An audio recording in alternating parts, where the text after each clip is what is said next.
As I mentioned before, we are in a series now looking at the books of Samuel, 1st and 2nd Samuel. And the predominant kind of theme of the books of Samuel is the story of David. And really the story, like we talked about last week, the story of the rise of David. The rise of David from this unknown kind of outsider, eighth son, shepherd boy. This rise then from this shepherd boy all the way to becoming the most powerful person in the land of Israel as the king of Israel. And so over the next few weeks, we'll be kind of looking at the rise of David as he makes his journey to become the king of Israel. And today we're going to continue on in that story. And so I want to share a quote with you as we begin. I shared this last week, and I just think it's a really powerful quote. It says, "One of the most basic themes of the entire biblical message is that God finds possibilities for grace in the most unexpected places and through the most unlikely persons."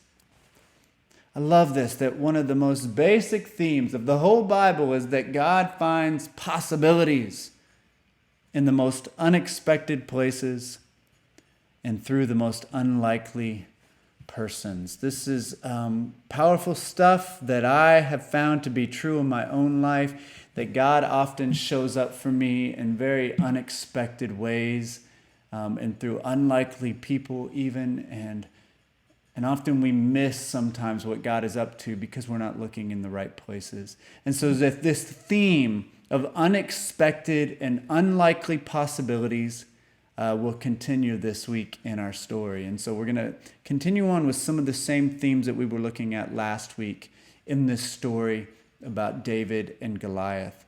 Let me share a quick story with you first.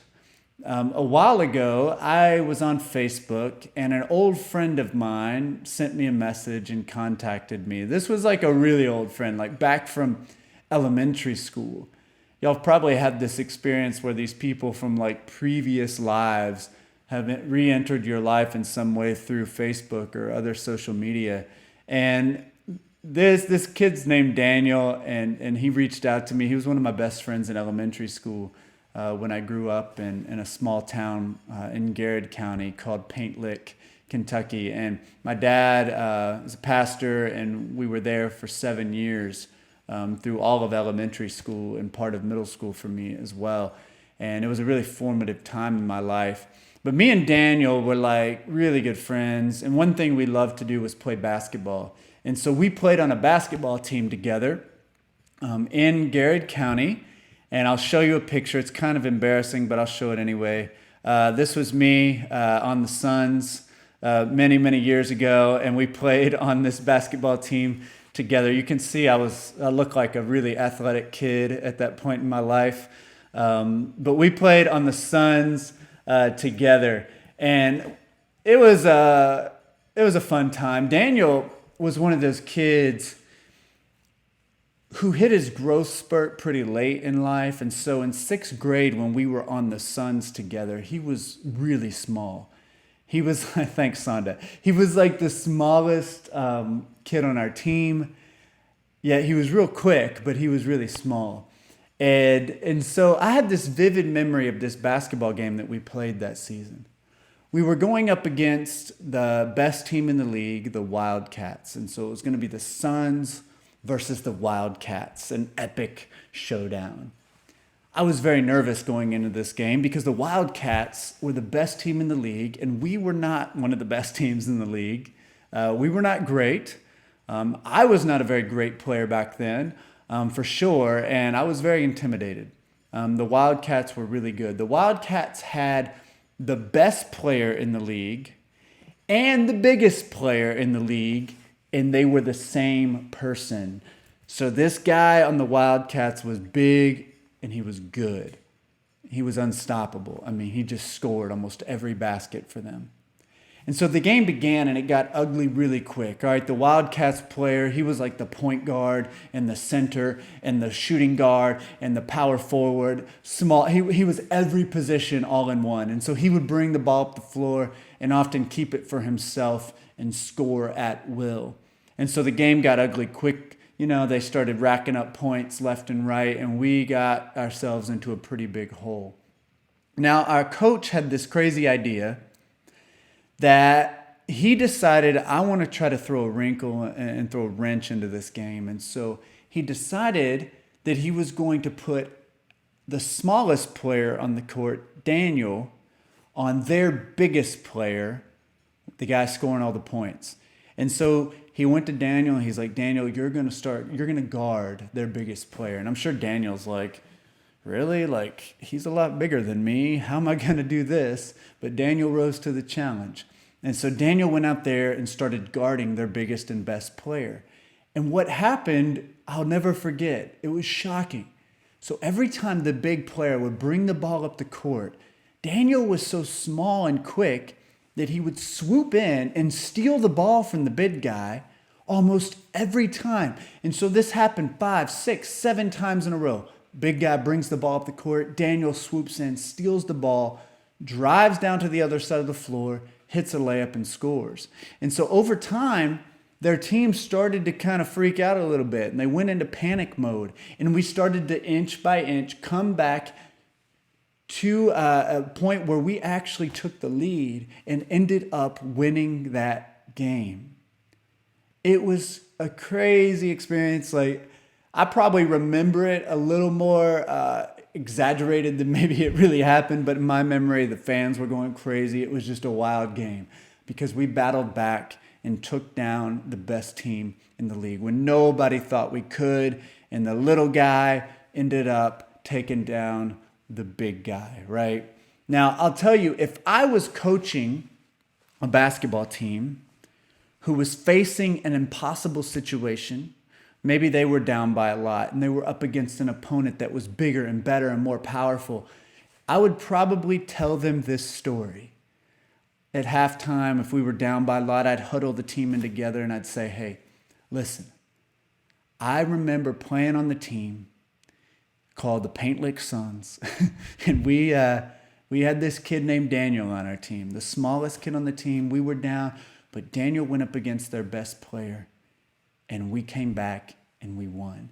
And I would say, remember Daniel, remember the Suns, because the underdog can prevail. You're not out of this game. Hope is not lost. You can come back. It's happened before. You know, stories like this live on in our memories and in our imaginations because these stories can give us hope when we face challenges and hardships. They can give us hope that we too can overcome because it's happened before. These are powerful stories that we often retell because it gives us hope that maybe we can overcome. The story of David's rise from the shepherd boy to the king of Israel is really this kind of story. It lives on in our memory and in our imagination because it gives us hope that when we face challenges and hardships and impossible situations, that maybe we can overcome.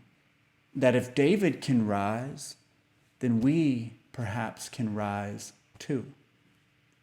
This type of story is what my favorite Old Testament scholar, Walter Brueggemann, he calls these stories survival literature. And he calls them survival literature because these stories are key to our survival. They help us to continue marching forward, even when life gets really hard. These stories can help struggling, powerless people keep on going. These stories remind people that the dominant narrative, the dominant way of looking at the world is not the only way.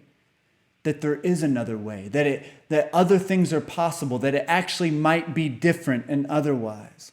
These underdog stories, these survival stories, they help struggling people continue to hope against hope and to stay strong and persistent and committed when the odds are overwhelmingly against them. And certainly the story of David defeating Goliath is one of those stories. It lives on in our imagination, giving hope to the hopeless, inspiring faith and courage in those who feel like they are underdogs. It is survival literature. These are survival stories that we need in our lives to keep on going. I want to remind you of something that Christina shared and then I reiterated last week.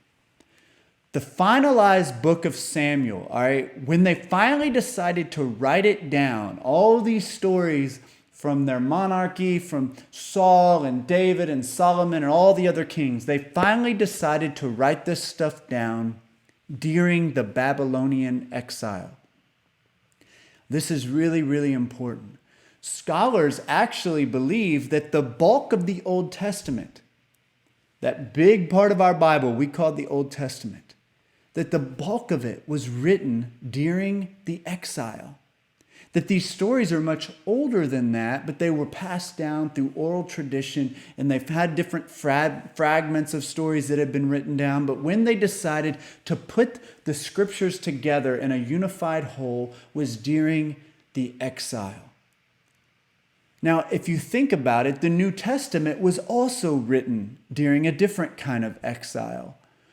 The New Testament was written when the early church was living in the occupied land under the rule of the Roman Empire. And so they were struggling then too in a different kind of exile.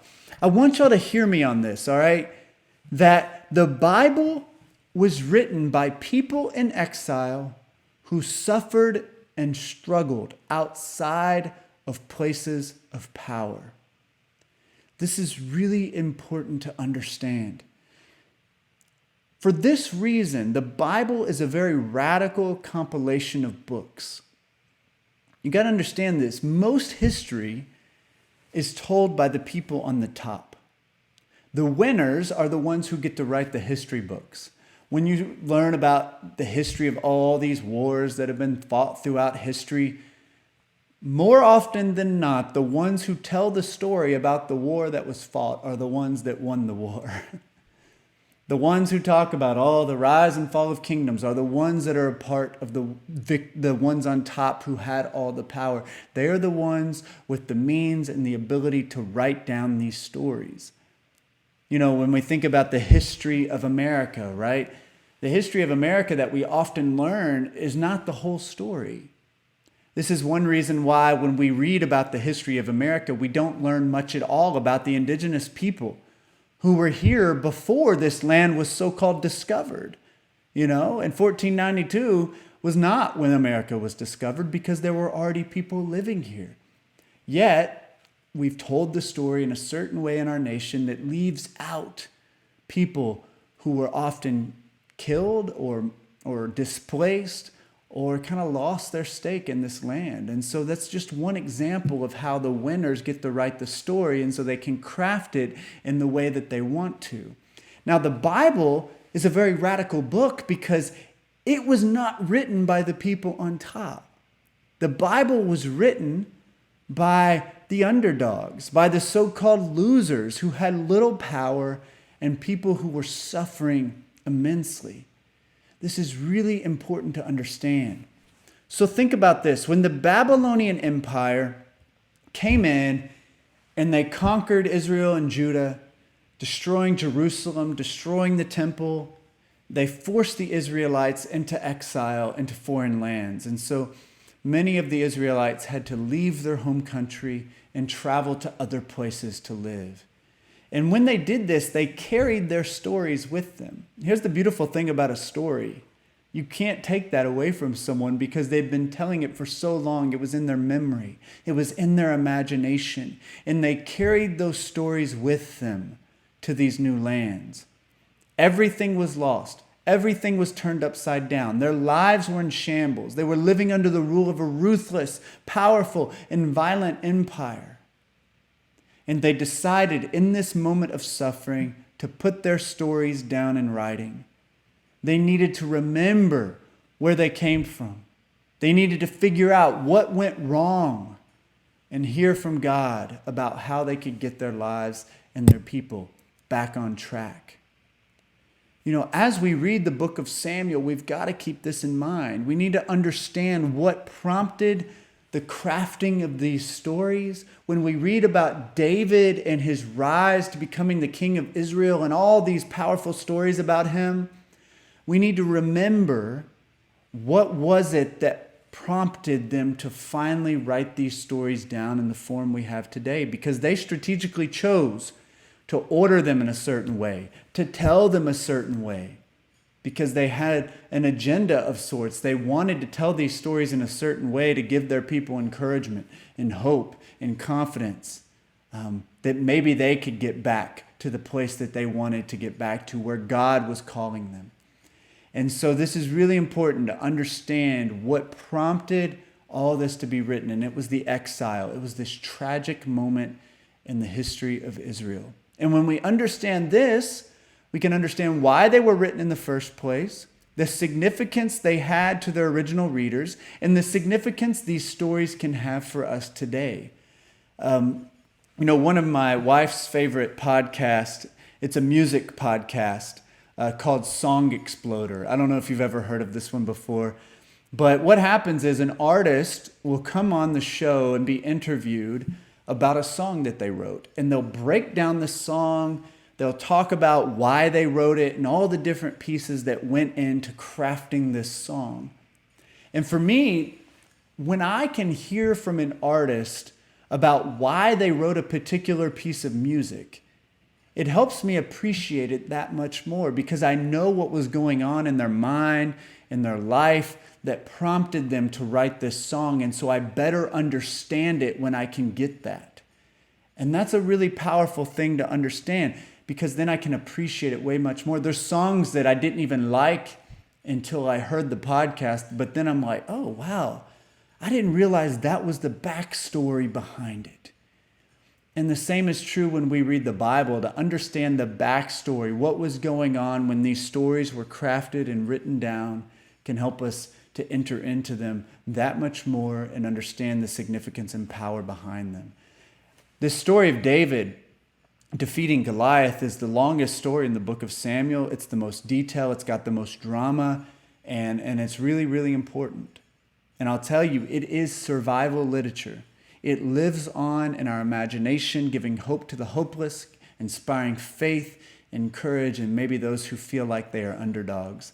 And so for those who were living in exile, this story gave them hope, because they felt like they were underdogs. They felt powerless in the face of powerful empire Babylon. And imagine Goliath in a way representing Babylon to them, right? And understanding, oh, wow, just like David, maybe we can overcome. And so let's break down this story just a bit. All right, this story is actually pretty simple.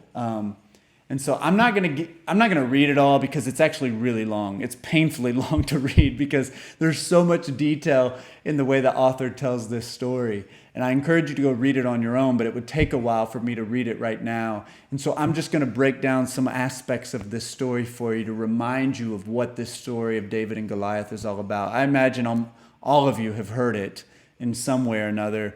And so often when we've heard a story so many times, we can kind of lose the power of it and significance of it. So let me just try to point out some important things from this story. And so it's actually relatively simple. You had two militaries who were facing off against each other on kind of either side of this valley. So imagine you had the Israelites here and you had the Philistines here, and they were facing off against each other for a potential epic battle.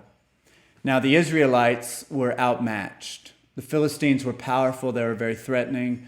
The Israelites were very afraid of them. One reason they wanted a king was because they continued to be threatened by the Philistines, and they hoped a king could help fight off the Philistines. And that's really what Saul was supposed to do. But as you'll see in this story, Saul is not able to do the one thing they wanted him to do. But they were facing off against each other. The Philistines had better weapons. They had more technology, they had better armor, they had more strength, and the Israelites were really not much match for them. This is clearly represented in this warrior named Goliath. He kind of represents the Philistines and how they outmatched the Israelites in this moment. Goliath was tall. There's some debate about how tall he actually was. Some translations talk about how he was over 10 feet tall. Maybe not that tall, probably closer to 6'9" or so is what some people argue. But he was taller than all of those guys. He was really strong. He was wearing all the latest and greatest armor, and he was prepared for battle. And the Philistines, they successfully intimidated the Israelites to such a degree that the Israelites were paralyzed by fear. Have you all ever been paralyzed by fear? This entire army was just paralyzed. They couldn't do anything. They just sat there in fear, wondering what to do. Their leader, Saul, was even paralyzed by fear. It's interesting because often powerful, kind of oppressive forces, they don't even have to often use violence to intimidate because the threat of violence is often enough. And so just the threat of violence from this warrior named Goliath was enough to have them cowering in fear. So the Philistines challenged the Israelites to send their best warrior to come out and fight Goliath.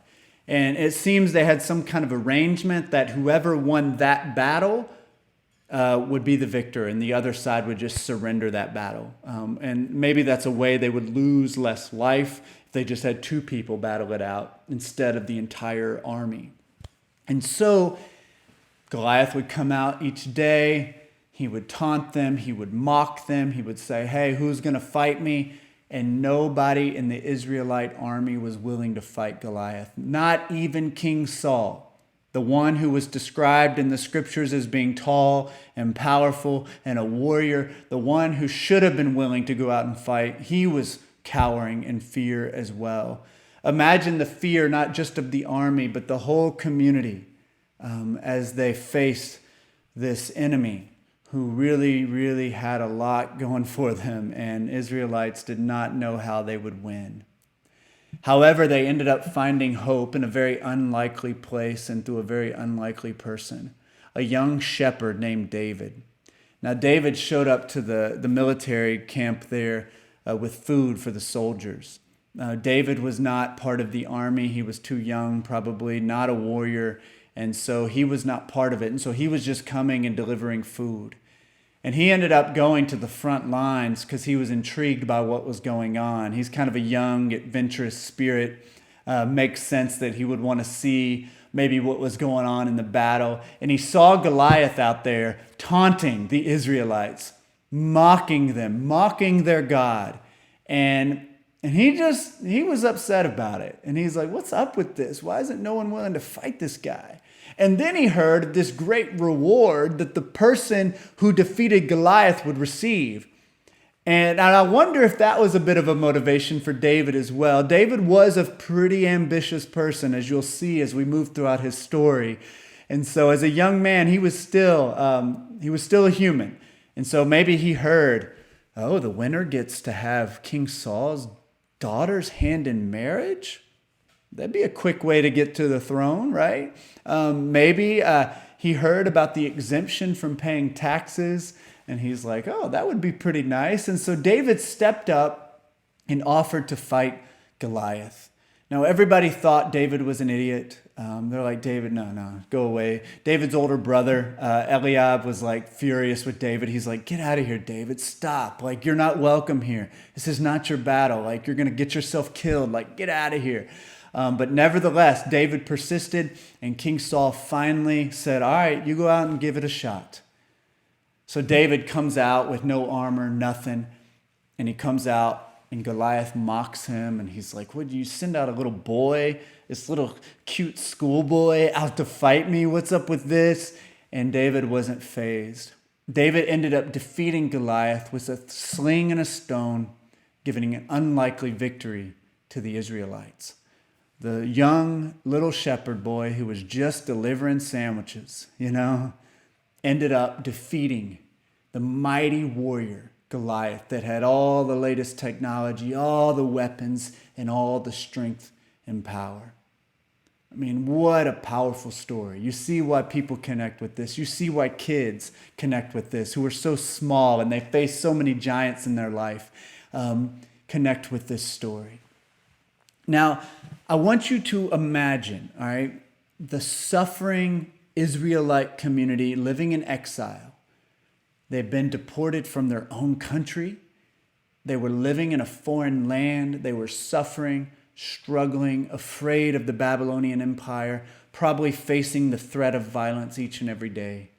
Now imagine them retelling this story to each other. Imagine how that story might connect with them on such a deep level. You know, today on Father's Day, I like to imagine a Jewish father, maybe living in exile somewhere in Babylon, had been displaced from their home, living in fear, suffering the effects of poverty, and maybe the youngest daughter in the family is afraid one night, and the father's there trying to comfort the daughter. The daughter is just afraid of the threat of violence, of the soldiers, of all the things that are going on around her. And the father leans in and tells her, hey, remember that story I told you about the young boy named David? Remember that story? He was the youngest too. He was the youngest in his family. He thought he had no power. He was also afraid. Yet God did great things through him. God will bring deliverance to our family, and he will bring it in the most unlikely of places. You've got to believe the promise. I imagine that story was told in households all throughout the community in exile, this Jewish diaspora that had been displaced all throughout the land. And they told these stories to their families. Hey, remember the young David? Remember David. Remember God brought deliverance in the most unlikely of places, and he will do it again. We've got to hold on to hope.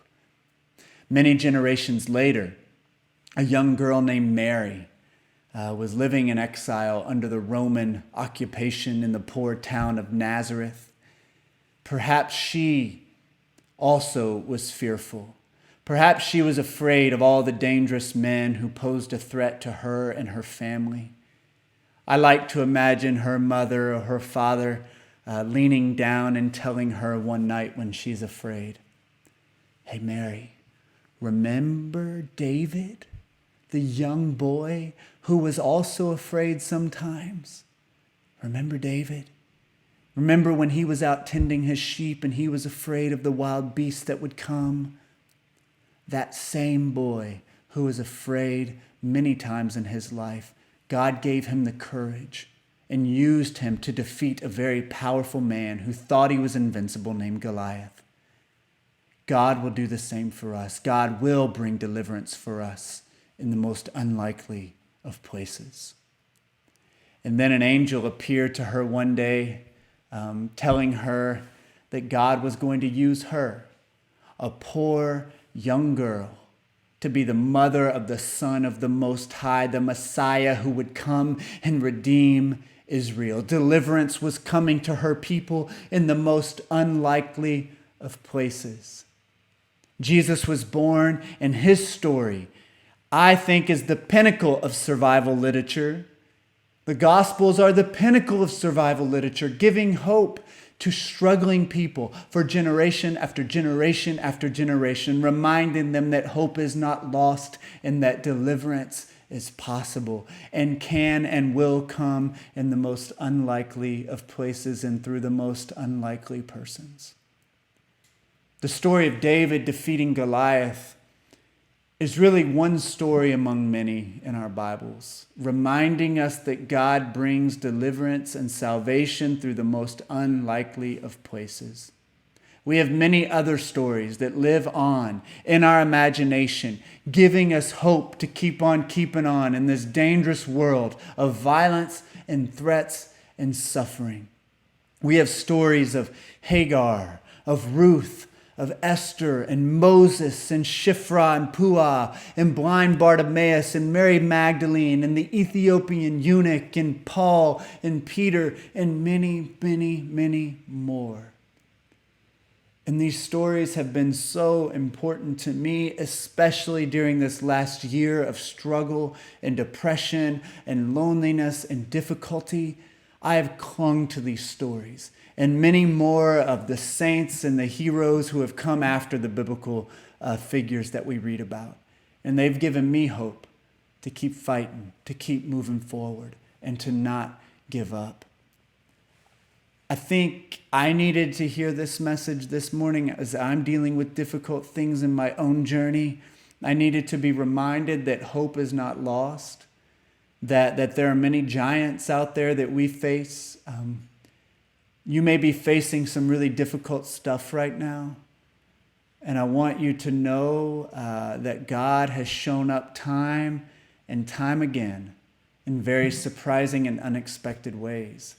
And you can have bold faith in times of fear and threat and uncertainty and sadness and difficulty, in times of struggle, because God has shown up before, and God promises us that he will continue to show up time and time again. This is a message that was encouraging to me today, and I hope that it was encouraging to you. In the name of the Father, and the Son, and the Holy Spirit, amen.